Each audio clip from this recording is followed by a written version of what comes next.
Welcome everyone to this special sponsored session, and we're going to be talking to Brenda Matthews, who is the author of her memoir, The Last Daughter.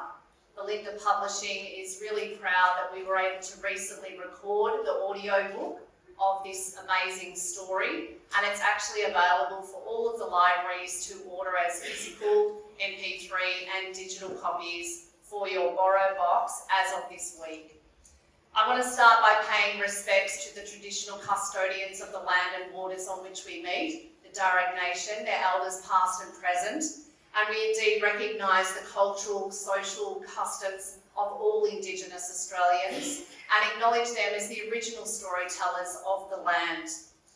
It is indeed, I want to make a point that this story that we're going to hear about does touch on Aboriginal children being taken from their families. And if this raises issues or concerns for you, then please feel free to get some support from the healingfoundation.org.au afterwards. My name, as I was introduced, is Natasha Boyd. I'm familiar with many of you through the marketing emails and content on your BorrowBox. I've been the content expert at BorrowBox for 5 years, and I'm based in Melbourne. And it has really been lovely to come back to Switch for a second year in a row to meet with you yesterday and today and have a bit of a dance on the dance floor yesterday. That was fabulous. Our guest today, Brenda Matthews, is a proud Wiradjuri woman. She lives with her husband Mark on Bundjalung country in Queensland. She is a mother, a grandmother, a daughter, a sister, an auntie, a storyteller and a speaker. She is the co-founder and the Indigenous Director of Learning Circle Australia, and is the co-director of the feature film The Last Daughter, a documentary of her life, which some of you might have seen when it hit cinemas in June, and is now currently streaming on Netflix. Welcome, Brenda. Thank you.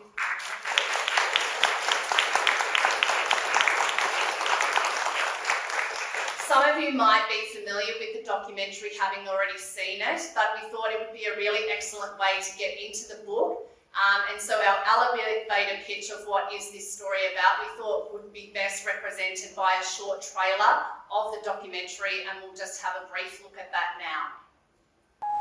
I've never shared this story, and I don't think anyone's heard it like this before. When my little girl was only 2.5, we talked adoption. I said, oh, it'll be hard, but it'll be worth it. She says, this is Brenda. I can live that moment forever, even if I get to be 200 years old. When we got married, we were so happy. I had 7 children, and the whole 7 of them were taken. But we knew in our hearts that we'd get them back. When I came back to my black family, I felt like I was intruding in on their family. I knew I had fragmented memories of a little white sister. I had to get answers. I had to go back. This is your street, Brenda. That's the place where we were deemed neglected children. When I went back into my welfare files, it just didn't add up. I started getting more flashbacks, more memories. I said to her, make sure that when you get older, you come and find us. And she said, I will, I will. I realised that there was a deeper love there that nothing could take away. And suddenly I received this letter. What? We thought we were the heroes, but we would end up being the villains. They were lied to, and we were lied to. I'm sharing truth on both sides of the story.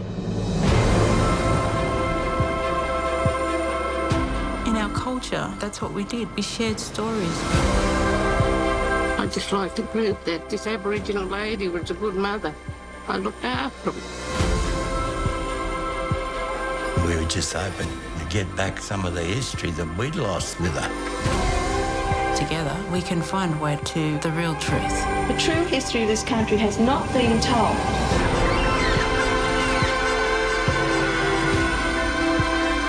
I had to focus on the love. I'm just reflecting my father and mother, black and white.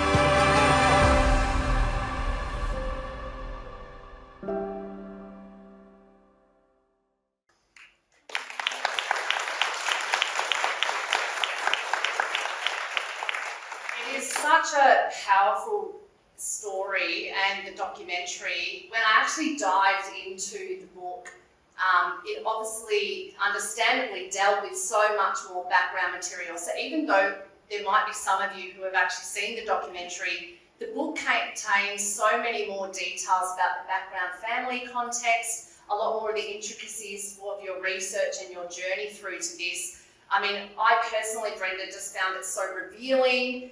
It was heartbreaking, it was angering. I had so much learning, and I just really admired your courage to actually pursue to get to the truth and find out your story, and to talk about your two families, your Aboriginal family and your white family, and try and get everyone involved to a place of healing and reconciliation. And I just wondered, what was your main motivation in trying to now share your story through these different platforms and formats? Just to get the story out there, I think, and just to clear our mother and father's name, but also our names as neglectful parents and neglected children. But, you know, going back and looking for answers on both sides, I saw the injustice on both sides, and I think that's what made me want to share the story, you know. Sorry, I'm going to cry. But, yeah, there was a lot of loss and heartbreak there. So, yeah, just sharing on the story, truth on both sides of the story, made me want to delve in deeper and search for that and share the story with everyone else too. It is so moving, and if we go back just a few years, more recently, obviously in the book you share quite a much more detail than in the documentary, where you talk about your teenage life, your adult life. You had a new career, you've had 5 children, you were newly married in your 40s, you were meeting Mark and working with him and blending your families together, but always there had seemed a disconnect with your identity, and you had this feeling of love of a little white sister, and you therefore decide to pursue to get some answers for that. I wondered why you had waited until that time, and what made you believe that this was the right time to go after those answers for yourself? I believe it was the right time because, there's a time for everything, mourning, happiness, sadness, needed. But I suppose at the time, I probably wasn't ready for that, and I couldn't see that through the pain and the trauma that I carried, and the resentment and, the anger and frustration that was all along with all the whole story. But being able to focus on that love from my little white sister, but also focus on the love from my mum and dad too, that they were fighting for us to get us all back home, helped me to want to delve deeper into that love too, and say, think, how can I share this story out of that love, and also so the forgiveness of the hurt and the pain that, has been caused through the story.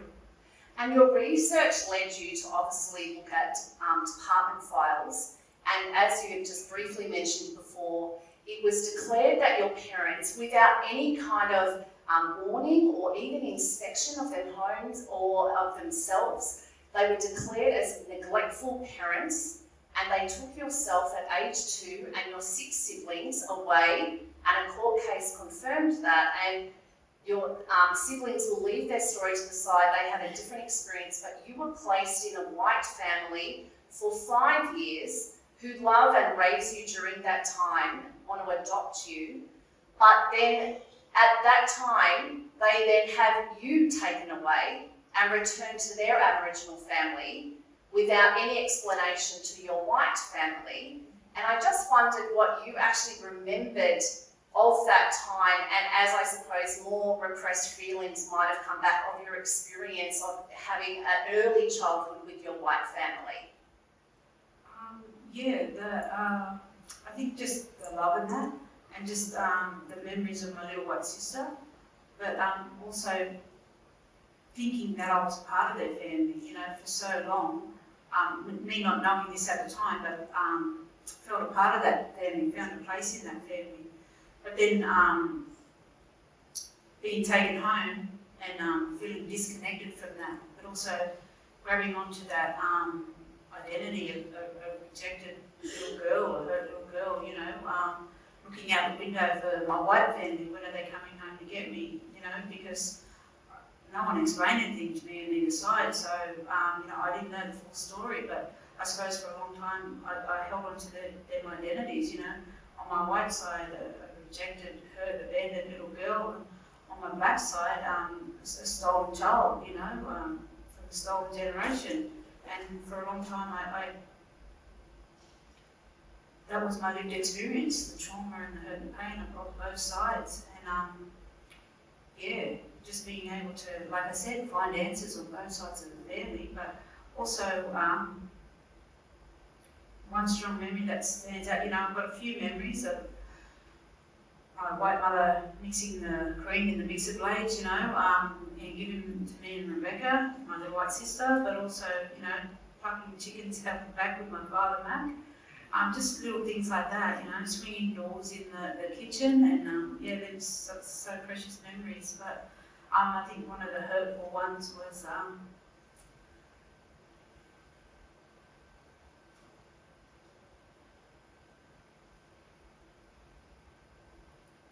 the memory of my white father taking me back to my mother and father's place, you know. It was so incredibly moving, this. Yeah, and just feeling the rejection and the abandonment, because for a long time I thought he had chosen her over me, my little white sister over me. I thought he had chosen Rebecca over me. So, you know, just holding on to that for like 40 years, it's a big, heavy thing for a little girl, I suppose, to carry. So, yeah, I think about it for a long time. So, and it was such a hard time for your white family. They had 1 week's notice to return you, with no kind of counselling or explanation to you as a child, to them. They didn't even know the circumstances upon which they were returning you or from which you had come. The details in the book are so extraordinary about how you were taken and then put with a family that was also not had a check and balance, and it works out really beautifully in such a loving family. But then all of that absence of information. In the book, you really describe such a powerful moment when you reunite with your white family, and as you say, you had felt abandoned, that your father had walked you to the door, your mum so upset that she couldn't even get out of the car, Rebecca is also in the car, and you were just left, and you feeling that abandonment for decades. Then when you meet them, you realise that that is not the case, and that they had also had mistruths said to them about your family, about your parents, and the indications of what they felt. How did you come to terms with that time when you met them and the information that was now coming to the surface that neither family had actually been aware of? Yeah, it was a bit eye-opening, you know. For a long time thinking that, you know, my white family abandoned me, but also going back and asking my mother, you know, did you neglect us, you know, in the file, this is what it says.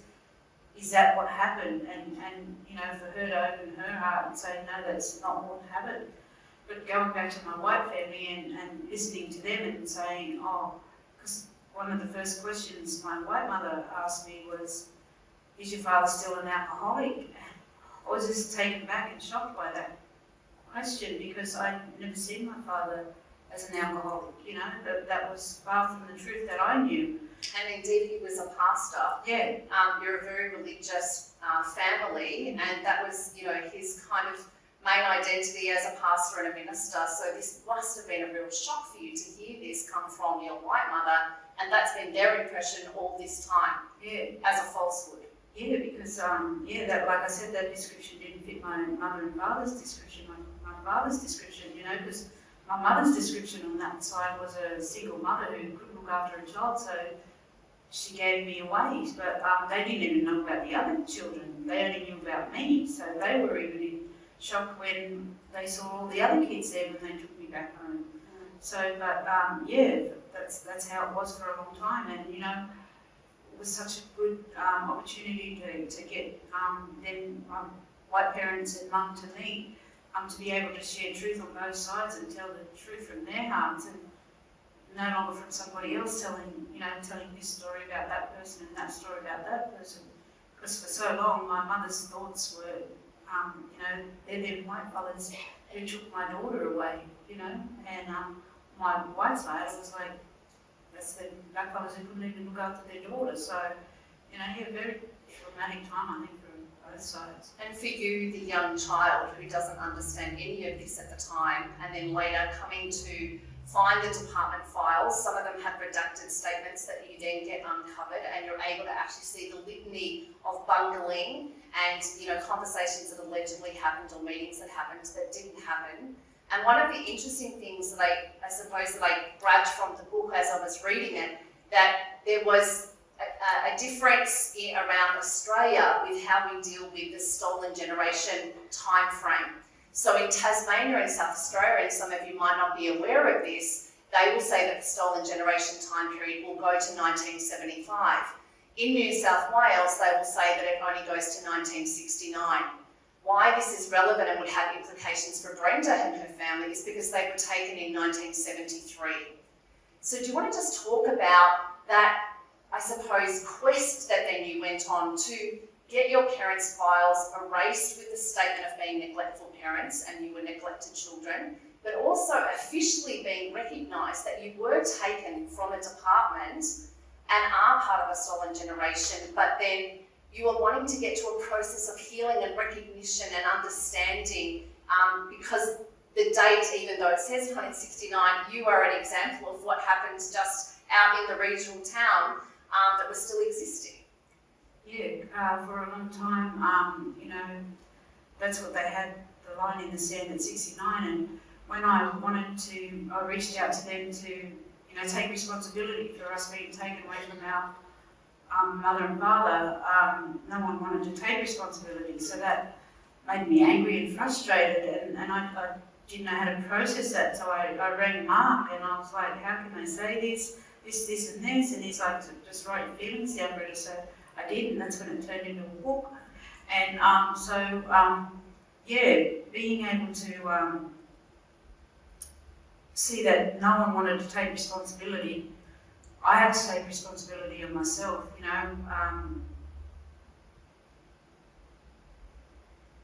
in our culture, knowledge isn't power, it's responsibility. So now I had a responsibility to carry my story a right way and find that healing through that process, because I went to the system to try to get healing and answers, someone to take responsibility, but no one didn't. So I had to take responsibility by sharing that story and uncovering the lies in that. I was like, how do I share this story out of that love and forgiveness that my mother and father from both sides have shared with me. So what was the question again? That's all right. I think you phrased about how you actually find writing to be a healing process. So I think it's really timely that we move. So as time goes on, you consult with your husband, Mark, about wanting to get this story out there. And you've had a really beautiful reunion and, getting your two parents to talk together and meet. I mean, it's so, I had tears. I have tears when we hear about Rebecca, and I have tears about that moment. It's just incredibly moving, those passages. But you decide to pursue to become a co-director of a documentary version of this story. You get to work with some really fine people. I love in the documentary how you've got the young actors that we just briefly saw in that trailer who are kind of acting out the flashbacks, alongside the present day people who are all involved in what's happening now with that story. How did you find that process of seeing your life story on screen? Oh, that was amazing, because I didn't understand what happened back then when I was 2 and taken away. So being able to see the process of going through story and these young ones playing out that role in that picture again, it helped me to understand my own story. It helped me to understand what happened to me. It helped me understand what happened to my families on both sides. So it was a really good process for me, and helped me to understand my story when I was younger. When I blocked most of it out, couldn't remember most of it. So and it was such a relevant thing, I think, in our culture. We didn't have these house structures, so, we lived out there on the land and that, and just to be able to place that little Indigenous girl into the house structure and walk the hallways and doorways of that structure helped me to go back through story and understand story on both sides. I was part of two families, two homes, but I couldn't find identity, belonging or connection to either one. I couldn't find home in either place, so I had to reevaluate that and then ask myself where is home when it doesn't feel like home. So, and I had to reconcile with my own hurt and pain before I could reconcile with either families, and that's, for me, that's where reconciliation had to start within myself. And in the book you describe, Mark is constantly encouraging you to write down your feelings in multiple diary entries that you share in the book that aren't in the documentary, and also some poetry that you write, really evocative of the times of how you're feeling and processing all of these really difficult and devastating and distressing moments. And then you decide, obviously, post-documentary, you're going to write a book. How did you adjust to then, from being a visual medium to then being part of this publishing book world? And, how did you find that experience? It was amazing. I mean, for us as Indigenous people, we're storytellers.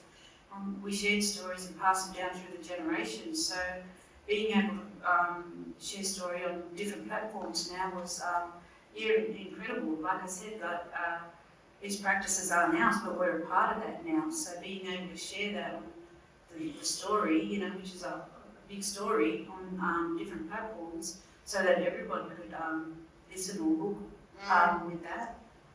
It was an amazing process. It's now obviously reached a third format because we've been able to record the audio book.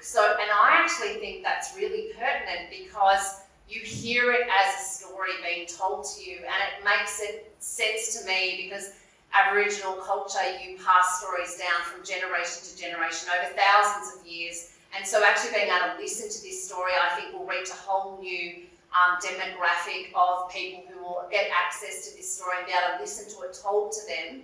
You obviously had made the decision not to read the memoir. We have the amazing dancer and actress Ella Ferris, who takes on that role, beautifully done. And I just wondered how you have found, I guess, dealing with this audio book production, the narrator's voice, and then, this idea that it's going to be existing in a third format.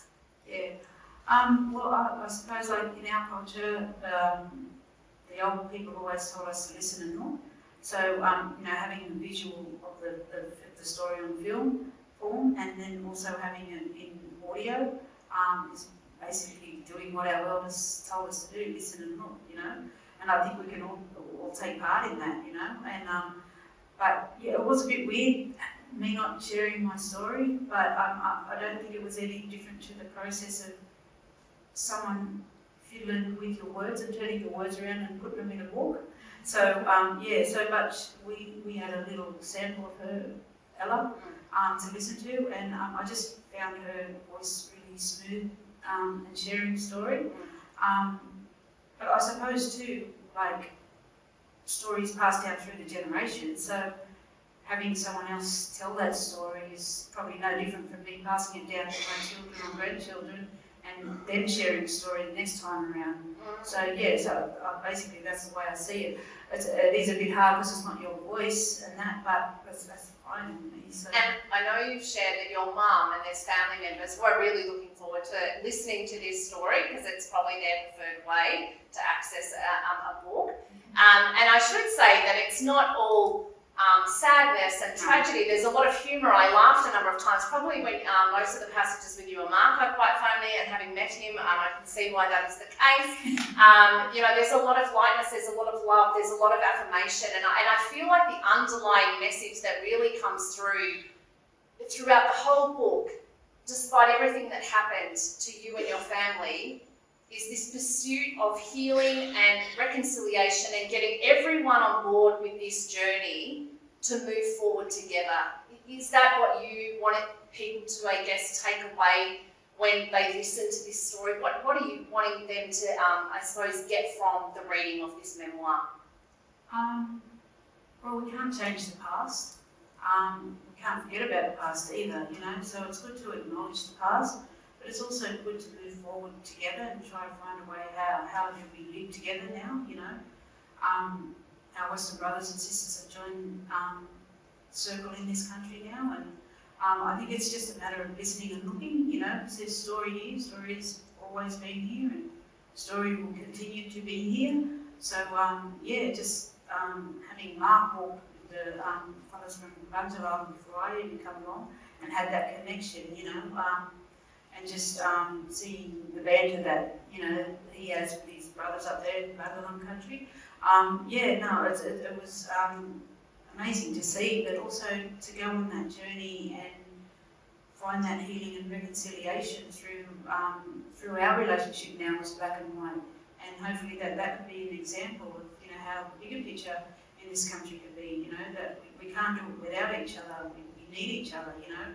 We all hold knowledge, but and we all carry a story, but what knowledge are we going to carry, and what story are we going to tell, you know? Are we going to keep telling the story of the past, the trauma and the hurt and pain, or are we going to start carrying a healing story and walking together, you know, and finding your place in the circle in this country now, you know, your entry point into the circle. And that's what's so good about the film. It's not just about me, it's about everyone, you know, and I think no matter what nationality you are, you can find a connection to that story, you know, because we all know that, you know, it just didn't happen to black fellas, that people, you know, were taken away from their families, white fellas were taken away from their families and forgotten children, you know, and we were all children once, you know, and we all carry hurt, pain and trauma from our own stories. So being able to find a connection to the story, you know, no matter who you are, that was so important, I think, to me, to be able to share that.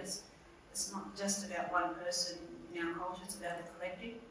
And, you know, we were always told, you know, the older people always told us, don't forget about your white brother and sister. And, you know, to be able to try to work together in this relationship as, you know, support system. We also carried that through the film and the book, and then just thought that hopefully we can make that a bigger picture in this country now. I think it's there's a lot of learning for all of us, and only if we want to listen to it. We hope that this brief snapshot into this memoir has really resonated with you. It's a remarkable story. It's incredibly eye-opening, and there's a lot that we all have to learn. But I think also just to get an insight, I know there were previous sessions yesterday that were dealing with libraries. You know, really you guys understand the importance of having First Nation stories in your libraries for people to access, because we may not be aware of those stories, and that's the only way that we're going to find out. And of course, then the importance of projects like the Indigenous Literacy Project, which I know was also talked about yesterday, and now coming here as an example of maybe a different kind of stolen generation story that you're familiar with, because I think it's a really interesting dynamic what is presented in this memoir. So we obviously are going into another session now, but in the break we invite all of you to come and meet Brenda. She is willing to take questions at that time, because we've just had this short session, and we have 200 copies of the audio book in an MP3 version for everyone to take and get. They've all been pre-signed by Brenda, so if you want to just come and collect one, we'll just say one per person, please. And then if you want to ask Brenda a question, she's more than willing to talk to you about any of the issues that, you know, have got you thinking or questioning this situation, or perhaps your own experience involved with fostering or adoption or any of these kind of topics that we've touched on. And so you know where we are, we're just on the other side of this wall, you know, the green, we always stand out. So I'm sure that, just make sure in the break that after you've grabbed your afternoon tea that you come and visit us. We're all going to be there. So you've got Brenda and her husband Mark is there, and then of course the whole Belinda team, and we're thrilled that we're going to be able to talk to you about this further. I just want to thank you, Brenda. It's just been a really good insight into what is an incredible story. Like I said at the start, I was just so incredibly moved. I know that our libraries are going to be super keen to get this audio book on their physical shelves, in their digital collections. And really, librarians, you're the one, when there's so much on offer on the shelves, be they digital or physical, how do they find the story that might mean something to changing their view or opening their eyes and just learning something, or being encouraged and inspired? It's an absolute moving story, it's an inspiring story, it's an important story of our history and also a way forward. So I just want to thank you, and we really look forward to getting it out there and supporting you in that, but also to see what you do next. I'm sure this is only just the beginning from this kind of late in life, experience that you've had in getting your two families back. And we should say that it does have that, happy ending with your mother meeting, your Aboriginal mother meeting your white mother and father, and just having that unity there. I mean, it was just incredibly moving.